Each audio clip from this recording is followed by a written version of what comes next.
सब जगह जाएंगे, डोरे धागे करवाएंगे, पीर फकीरों के वहां जाएंगे, मुल्ले मौलवियों के वहां जाएंगे, सब जगह जाएंगे, आराम से ले लेंगे, प्रसादी भी खा लेंगे, मान्यता भी कर लेंगे।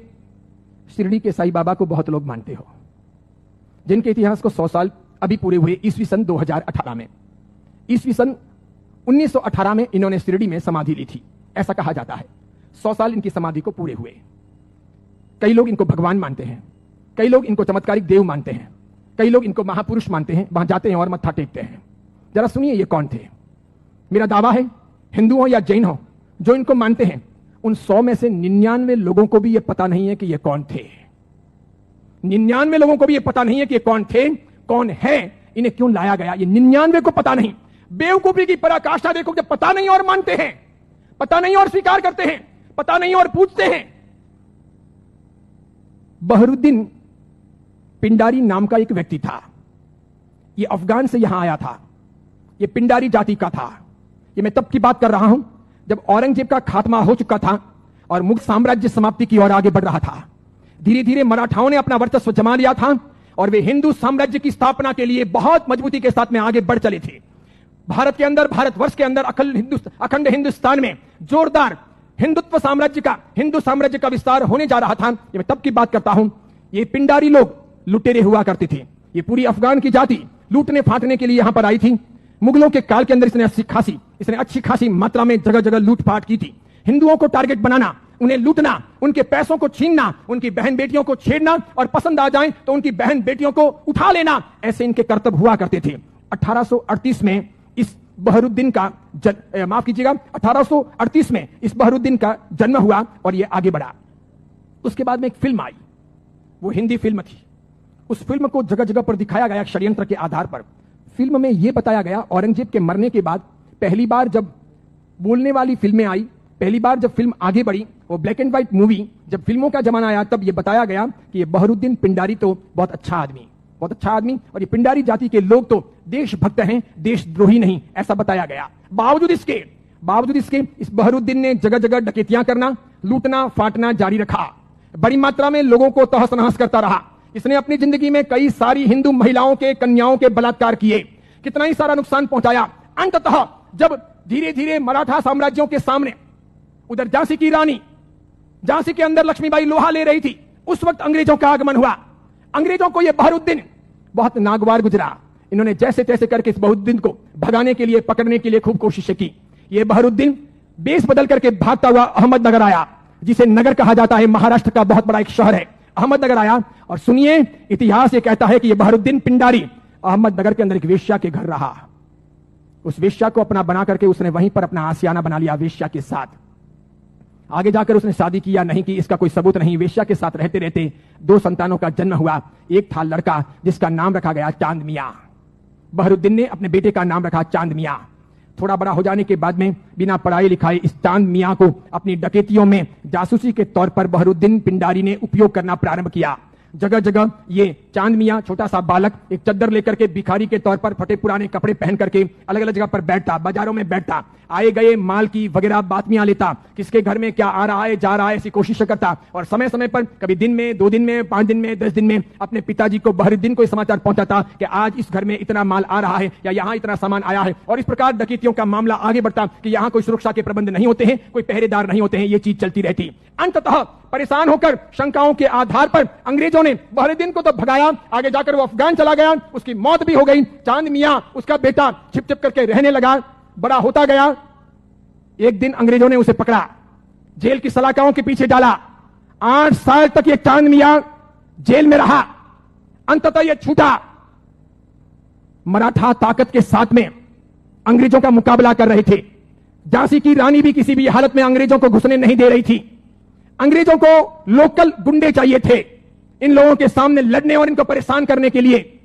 चांद मियां ने पैसे लेकर के झांसी की रानी के खिलाफ में, अंग्रेजों के पक्ष में गुंडों को इकट्ठा करने और लड़वाने और मगजमारी करने के लिए तैयारी दिखाई।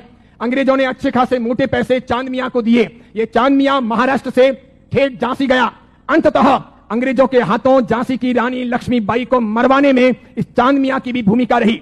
उसके मरने के बाद इन अंग्रेजों ने उस चांद मियां को नवाजा। कालांतर के अंदर एक नया नुस्खा अपनाने के लिए वो चांद मियां झांसी से आकर के शिरडी पहुंचा। वहां सुलेमानी मुसलमानों के साथ में उसकी पहचान हुई। मूल अफगानी पिंडारी जाति का ये चांद मियां बहरुद्दीन का बेटा वहां जाने के बाद में सुलेमानों के साथ में परिचय में आकर के सुलेमानों के लिए काम करने लगा। मुसलमानों की ये सुलेमानी जाति षड्यंत्र पूर्वक हिंदुओं और मुसलमानों के बीच के भेद मिटाने और धीरे धीरे इस्लाम का भीतर से प्रसार प्रचार करने का कामकाज संभालती थी।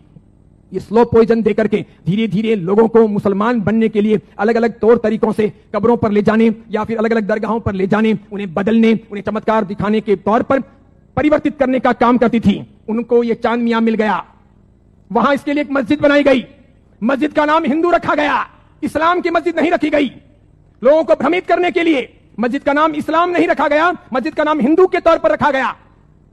इस इंसान ने अपनी जिंदगी में कभी कुछ काम किया हो, कोई साधना की हो, कोई धर्म चलाया हो, कोई धर्म ग्रंथ लिखा हो, कोई बहुत बड़ा व्यापक काम किया हो, ऐसा एक भी उल्लेख आज तक भारतीय इतिहास में नहीं है। सुनिएगा, यही चांद मियां सुलेमानों के परिचय में रहने के बाद धर्म परिवर्तन करवाने, चमत्कारों के आधार पर लोगों को भरमाने के लिए साई बाबा बनाए गए। इसी चांद मियां का नाम आगे हुआ साई। किसने नाम दिया? सुलेमानों ने। उसके लिए एक मस्जिद बनाई गई। बाद में वो हिंदुओं और मुसलमानों के बीच में सामंजस्य स्थापित करने के लिए फरिश्ते के तौर पर प्रस्तुत किया गया। देखिए आप एक मजे की बात, ईस्वी सन 1918 में इसने समाधि ली। उसके पहले फिल्में जब आती थी तब हिंदुओं और मुसलमानों के बीच का बहुत बड़ा भेद था, बहुत भेद। हिंदू मुसलमानों को पसंद नहीं करते थे भारत में, और मुसलमान हिंदुओं को पसंद नहीं करते थे। मुसलमानों को ईश्वर के नाम से बहुत एलर्जी थी, हिंदुओं को अल्लाह के नाम से बहुत एलर्जी थी। अगर आप थोड़े बहुत भी अपने प्राचीन काल में जाएं, मेरे जमाने के आसपास पहुंचे, ईस्वी सन 60 और 70 के दशक में पहुंचे, ईस्वी सन 1960 1970, और तब के जमाने में जितनी फिल्में आई तो फिल्मों में कहीं ना कहीं अल्लाह लाने पड़ते थे या फिर ईश्वर लाने पड़ते थे। बिना उनके काम चलता नहीं था। इन फिल्मों के आधार पर ही फिल्में हिट होती थी, फिल्में चलती थी। उस समय मात्र लटके मटके लेना, कमर को नचाना, ठुमके लेना और उससे फिल्म चल जाएगी, ऐसा होता नहीं था। उस जमाने का जमाना ऐसा था नहीं कि आज की हीरोइनें चल जाएं, थोड़े बहुत लटके मटके लें और फिल्म रातों रात कम कपड़ों के आधार पर फेमस हो जाए, ऐसा था नहीं। उस जमाने का कल्चर ऐसा था कि कहीं ना कहीं रिलीजियन, धर्म बीच में लाना पड़े। अल्लाह लाओ तो हिंदू नहीं देखेंगे, ईश्वर लाओ तो मुसलमान ऐतराज करेंगे। और देखो मजे की बात, अधिकांश प्रोड्यूसर मुसलमान थे। अधिकांश पाकिस्तान से, सिंध से, पंजाब से और कश्मीर से आए हुए हीरो और हीरोइन ये भी मुसलमान थे। लेकिन नौबत ये थी कि ये मुसलमान हिंदुस्तान के बाजार में अपने असली नाम से चल नहीं सकते, और इसीलिए दिलीप कुमार मुसलमान, उसको अपना नाम बदलना पड़ा। मीना कुमारी मुसलमान, उसको अपना नाम बदलना पड़ा। सुरैया देवानंद से शादी करना चाहती थी, लेकिन मुसलमान होने के नाते स्वीकार नहीं किया गया। पिता ने अनुमति नहीं दी कि हिंदू के साथ शादी नहीं हो सकती, उसे भी अपने नाम बदलने पड़े। 15-20 से अधिक ऐसे हीरो हीरोइन हैं 1960, 1970 और 1980 के दशक के, 1960, 1970 और 1980 के दशक के जिन मुसलमानों को मार्केट में चलने के लिए, स्ट्रेटेजी बनाने के लिए अपने नाम बदलने पड़े। वो मुसलमान थे, उनको हिंदू दिखावा करना पड़ा। इधर देखो, जावेद अख्तर हो, सलीम खान हो, नौशाद हो और महमूद खान हो, ये सभी ऐसे प्रोड्यूसर थे जो जन्म से मुसलमान थे, इरादे से मुसलमान थे, हैं भी। इसके सिवाय अन्य आए और इन लोगों को अपनी फिल्में चलानी थी। इन लोगों ने एक तौर तरीका चलाया कि मुसलमान होने के नाते हिंदुत्व का समर्थन कर नहीं सकते, और हिंदू देवी देवताओं को अपने को भ्रष्ट बताना है। क्योंकि आप पुरानी फिल्में देखिए और आज की फिल्में देखिए, किसी भी अल्लाह को कभी गाली नहीं दी जाती, किसी मस्जिद के ऊपर सवाल नहीं किए जाते, कभी कुरान के बारे में कुछ बोला नहीं जाता। लेकिन हिंदू देवी देवताओं की फिल्मों में मजाक होगी। किसी भी हिंदू देवी देवता को मानने वाले पंडित पुजारी को भ्रष्टाचारी, नालायक, रैप करने वाला बताया जाएगा, लेकिन किसी पादरी को, किसी भी मौलवी को रैप करने वाला या भ्रष्ट काम करने वाला नहीं बताया जाएगा। ये सब योजनाएं थी, वो मुसलमान प्रोड्यूसरों ने आगे बढ़ाई। बढ़ाते बढ़ाते उन्होंने वहां बढ़ाई कि उन्होंने देखा कि किसको लाया जाए। तब उन लोगों को साईं बाबा को लाना ठीक लगा कि ये है तो मुसलमान, लेकिन हिंदुओं के बीच में खप जाएगा। है मुसलमान, हिंदुओं के बीच में बिक भी जाएगा। है मुसलमान, हिंदू मुस्लिम के बीच में अपना रास्ता अच्छा सा तय करवा देगा। तो पहली आई 1977 में फिल्म अमर अकबर एंथोनी। ऋषि कपूर ने उसमें इस साईं बाबा के नाम पर एक लाजवाब गीत गाया, हाथों हाथ वो बिका। फिल्म बहुत चली। देखो आप, फिल्म हिट हुई, बाबा भी हिट हो गए। फिल्म हिट हुई, बाबा भी हिट हो गए। मुझे यह बताओ, साईं बाबा का कौन सा धर्म ग्रंथ है? उन्होंने अपनी जिंदगी में, ये चांद मियां ने जो 8 साल तक जेल रहे, पिताजी के लिए जासूसी का काम किया, अंग्रेजों के हाथों बिके, झांसी की रानी लक्ष्मीबाई को मरवाने में जिसकी भूमिका रही, मराठाओं को बदनाम करने के लिए उसने बहुत काम किया, मराठाओं के स्वाभिमान को तोड़ने के लिए उसने बहुत काम किए, क्योंकि मराठा एकदम पक्के कट्टर हिंदुत्ववादी, उन्होंने ये मंजूर नहीं था, तो उनके स्वाभिमान को ठेस पहुंचाने के लिए उसने बहुत काम किए। और उस आदमी को रातों रात साईं बाबा बना दिया गया, महिमा मंडित कर दिया गया।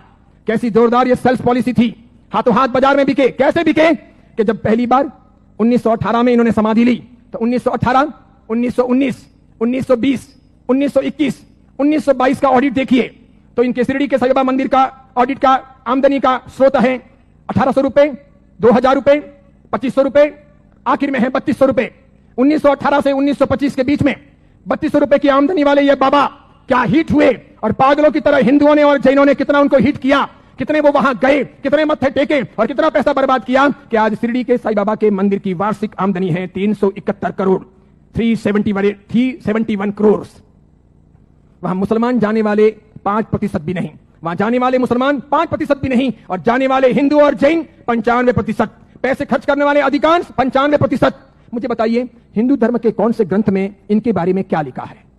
उपनिषदों में, वेदों में, महाभारत में, रामायण में, उसके बाद के किसी साहित्य में कि कभी शिरडी के साईं बाबा होंगे या हुए हैं, या वो फरिश्ते हैं, वो कोई अवतारी हैं, वो कोई हिंदू देवी देवता हैं? बिल्कुल नहीं। लेकिन हिंदू धर्म को भ्रष्ट करने, उनको बहलाने फुसलाने के लिए काम किया गया और ये सफल हो गया, सफल हो गया। हाथों हाथ ये बिक गए। आज तो देखिए आज हिंदुस्तान के अधिकांश हिंदू मंदिरों में हिंदुओं के देवी देवता छोटे हो गए हैं, साईं बाबा बड़े हो गए हैं। हिंदुओं के देवी देवता साइड में हो गए हैं, साईं बाबा प्रमुख हो गए हैं। हिंदुओं के देवी देवता कम कमाऊ हो गए हैं, साईं बाबा अधिक कमाऊ हो गए हैं। जिसको भी अपनी दुकानदारी चलानी हो और भगवानों के नाम पर, देवी देवताओं के नाम पर पैसा कमाना हो, साईं बाबा की मूर्ति ला दो। आप भी प्रयोग कर सकते हो। दुकान बराबर नहीं चलती हो तो दुकान के बाहर बिठा दो, धनाधन उसका गल्ला अच्छा चलेगा, आपकी दुकान के गल्ले से भी अच्छा। बस ऐसी बात हो गई। चमत्कारों के तौर पर मुझे बताइए कि उन्होंने क्या किया, उनसे क्या हुआ? बताइए कि शिरडी जाने वाले सभी लोग अमीर हुए, सभी की गरीबी दूर हो गई, सब लखपति करोड़पति हुए, अरबपति हुए? क्या सभी के दुख दूर हो गए? जो वहां गए और हर साल जाते हैं क्या वो बीमार नहीं पड़ते? क्या उनके घर में बाल बच्चे बराबर पैदा होते हैं, वे वांझिए नहीं रहते? क्या उनके वहां पर किसी का एक्सीडेंट नहीं होता, दुर्घटना नहीं होती? क्या शिरडी जाते हैं और मानते हैं उनके सब ख्वाब पूरे होते हैं? बताइए मुझे। और दूसरी बात, एक जैन परंपरा में जन्म लेकर, अरिहंत को मानकर, सुदेव सुगुरु सुधर्म के आधार पर चलकर आपको कौन सा दुख हुआ? कौन सी भीख मांगनी पड़ी? कौन सी तकलीफें हुई? अरे मजारों पर जाकर अगर बीमारियां दूर हो सकती थी, कब्रिस्तानों पर जाकर अगर बीमारियों से हम मुक्त हो सकते थे, या शिरडी के साईं बाबा के वहां पर मत्था टेक करके हम अपने रोगों से मुक्त हो सकते थे, तो फिर बड़े बड़े अस्पतालों के निर्माण की आवश्यकता क्या थी? बीमारियां जब मजारों पर और शिरडी के साईं बाबा के वहीं पर दूर हो जाएगी तो फिर अस्पतालों की जरूरत क्या है? कितनी बड़ी मात्रा में हिंदुओं का शोषण हो रहा है। देखना आप, आने वाले कुछ समय के बाद हिंदू धर्म दो भागों में बंट रहा है। आज मैं उद्घोषणा कर रहा हूं, यह बहुत बड़ी भविष्यवाणी है। इन दोनों के बीच में गहरा संघर्ष चलेगा और इन दोनों के बंटवारे में, इन दोनों की लड़ाइयों में दूसरे धर्म के लोग हावी हो जाएंगे। वे अपना रास्ता तय कर लेंगे और इस प्रकार उनका षड्यंत्र सफल हो जाएगा। आगे जाकर के अब दो प्रकार के हिंदू आपको देखने को मिलेंगे। हिंदू धर्म दो भागों में बटेगा, एक साई भक्त हिंदू, दूसरे सनातनी हिंदू। दो प्रकार के हिंदू आपको देखने को मिलेंगे। एक वे जो साईं बाबा को मानते हैं, दूसरे वे जो साईं बाबा को नहीं मानते हैं। कई सारे हिंदू पंडे पुजारी हैं, कई सारे हिंदू संत महात्मा हैं, उनको भी अक्ल नहीं है। वे भी शिरडी के साईं बाबा के वहां पर जाते हैं और उनको मानते हैं और उनके मंदिर बनाते हैं और उनकी पूजा करते हैं। उनको पता नहीं कि राम का इतिहास है, कृष्ण का इतिहास है, बजरंग बली का इतिहास है, महाभारत का इतिहास है, रामायण का इतिहास है, देवी देवताओं का इतिहास है। इनका कोई इतिहास नहीं। ये हिंदू नहीं, ये साधक नहीं। जैन साधु साध्वी भी शिरडी जाते हैं तो यदा कदा दर्शन करने के लिए वहां चले जाते हैं और कर्म फोड़ के चले आते हैं। कितने बेशर्म होते हैं ऐसे जैन साधु साध्वी। क्यों उन्होंने पंच महाव्रत लिए हैं? क्यों उन्होंने सफेद कपड़े पहने हैं? मैंने कितने ही अलग अलग अपने संप्रदायों के जैन साधु साध्वियों को यात्रा के दौरान शिरडी जाते हुए देखा। वहां जैन मंदिर भी है, उपाश्रय भी है, स्थानक भी है, और उसके बाद में कभी न कभी वहां के श्रावकों को कहकर या अपने चेले चपाटियों को साथ में लेकर वे शिरडी के साईं बाबा के मंदिर में दरबार में चले जाते हैं। जिस इंसान ने बलात्कार किया हो, डकैतियां की हो, चीना झपटी की हो, जिसने झांसी की रानी को मरवाया हो, जिसने हिंदुत्व का नाश किया हो, जिसका ऐसा कामकाज रहा हो, उसको रातों रात फरिश्ता बनाया गया हो और उसे हम पूजे। ये कौन से देवी देवता हुए? ये कौन सा चमत्कार हुआ? ये क्या क्या साधना के उच्चतम बिंदु हुए? बताइए, आदर्श कहां है? नैतिकता कहां है? योग्यता कहां है? बहुत सारे लोग ख्वाजा मोइनुद्दीन चिश्ती की दरगाह पर जाते हैं,